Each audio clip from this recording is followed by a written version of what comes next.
મિલન કોઠારી Jain vision ગુજરાતના હૃદયમાં સદૈવ સ્થાન પામનાર ગુજરાતના પૂર્વ મુખ્યમંત્રી રાજકોટના પનોતા પુત્ર શ્રી વિજયભાઈ રૂપાણી અને ફ્લાઇટની દુર્ઘટનામાં દિવગંતોની આત્માના શાંતિના કલ્યાણાર્થે જૈન વિઝાને આજે સૂર્યોદયથી લઈને સૂર્યાસ્ત સુધી વિવિધ પ્રકારના આયોજન કરેલ છે, જેની અંદર સવારના નવકાર જાપનું આયોજન કરવામાં આવેલ હતું.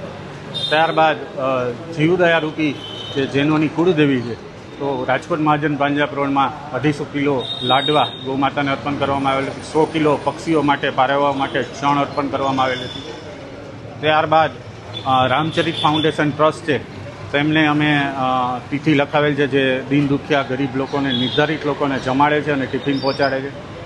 રાજકોટનું અગ્રણી સંસ્થા બોલબાલા ચેરિટેબલ ટ્રસ્ટને પણ તેમના ભોજન રથને અમે તિથિ લખાવેલ છે. એવી જ રીતે પૂજ્ય નમ્રમુનિ મહારાજ સાહેબની દ્વારા ચાલતું અરમ યુવા સેના પ્રેરિત ભોજન અમને પણ અમે રથ લખાવેલ છે. ત્યારબાદ કૈલાસમુનિ મહારાજ સાહેબનો ચાલતું જૈન ભોજનાલયની અંદર જે 10 રૂપિયાના ટોકન ચાર્જમાં જમાડે છે, ત્યાં પણ તિથિ લખાવેલ છે. અને 1 વાગે મુકબુદ્ધિર આશ્રમમાં ધીરજમુનિ મહારાજ સાહેબ પ્રેરિત મુકબુદ્ધિર આશ્રમમાં પણ અમે તિથિ લખાવેલ છે. અને 2:30 વાગે જીવદયા રક્ષા ફાઉન્ડેશન ટ્રસ્ટ સાથે અમે છાશ વિતરણનું આયોજન કરેલ છે. આવા વિવિધ પ્રકારના આયોજનો સવારથી સાંજ સુધી, સૂર્યોદયથી સૂર્યાસ્ત સુધી વિવિધ પ્રકારના આયોજનો દિવગંત આત્માઓની શાંતિના કલ્યાણાર્થે અને રાજકોટના હૃદયમાં સદૈવ અમર રહેનારા વિજયભાઈ રૂપાણી માટે અમે આ કરેલ છે.